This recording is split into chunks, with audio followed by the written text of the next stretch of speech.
மேல் மாகாண சுகாதார சேவைகள் பணிப்பாளரின் தன்னிச்சையான நடவடிக்கைகளுக்கு எதிராக மேல் மாகாண சபையின் கீழ் உள்ள அனைத்து வைத்தியசாலைகளிலும் உள்ள நிறைவுகாண் வைத்திய சேவை தொழில் வல்லுநர்கள் இன்று முதல் தொடர்ச்சியான வேலைநிறுத்த போராட்டத்தில் ஈடுபடப் போவதாக அறிவித்துள்ளனர்.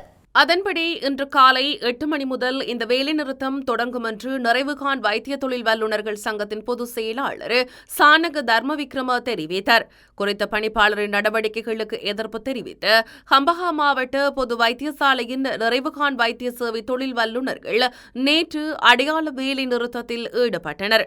அதிகாரிகளிடமிருந்து தங்கள் கோரிக்கைகளுக்கு சரியான தீர்வுகள் கிடைக்காததால் மேல் மாகாண சபையின் கீழ் உள்ள 31 வைத்தியசாலைகளில் இன்று இந்த வேலை நிறுத்த போராட்டம் மேற்கொள்ளப்படும் என்று சானக தர்மவிக்ரம குறிப்பிட்டார். இதற்கிடையில் தபால் தொழிற்சங்கங்களால் தொடங்கப்பட்ட தொடர்ச்சியான வேலை நிறுத்தம் இன்று 4வது நாளாகவும் தொடர்கின்றது.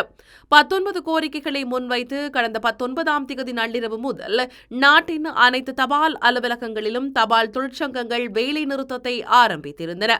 தபால் மூலம் சேவைகளை பெற வந்த மக்களும் வேலை நிறுத்தம் காரணமாக பெரும் சிரமங்களை எதிர்கொள்கின்றனர்.